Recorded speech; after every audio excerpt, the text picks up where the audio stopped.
Oldaja, Miarritzeko talde historikoa, 7 hamarkada pasa kantuz eta dantzan, eta ibilbide emankorra biltzeko elkar argitaletxeak plazaratu duen liburu hau. Ça a été toujours un groupe qui a tout misé sur la création.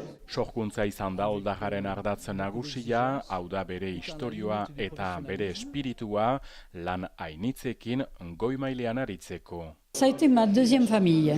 Hainitzentzat bigarren familia izan da Oldaja, gazte denboran eta oroar bizi osoan buru belarri lan egin dute, eta orain ere Miarritzeko hiriaren enbaxadoreak dira mundu osoan barna. Anitz horitzapen elgarrekin bizitzea, biziki importantera.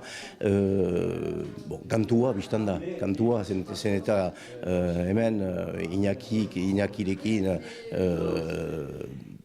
biziki gustu handi batekin kantatzen dugu.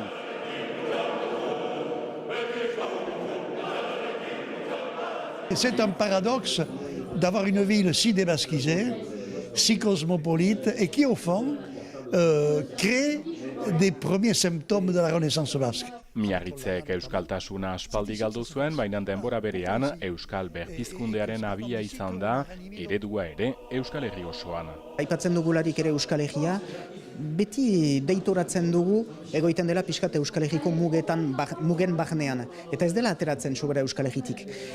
Hor, Oldajarekin, badugu talde bat, kalitatezko talde bat kantu mailan eta dantza mailan, antzu profesionaltasunera ere iritsi zen talde bat, atera dena bere historian zehar hainbat aldiz Euskal Herritik, eta joan dena Pariseko Olimpiara, New Yorkeko Carnegie Hallerat, joan dena Saudi Arabiarat, edo mundu guztian zehar Euskal Herria ezagutarazi duen ikur bat.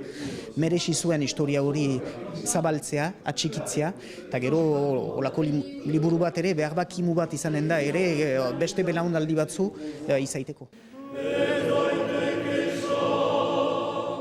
Oldarrak 22 dantzari bertzerik ez ditu gaur egun, baina Iñaki Urtiz berearen zuzendaritzapean 21 gizonek kantatzen dute beti, emanaldiak eskainiz mundu osoan, sorkuntzak eta Euskal Herriko nortasunaren berri emateko, historia oparoa, paregabea, liburu batean bildua orain. Agur!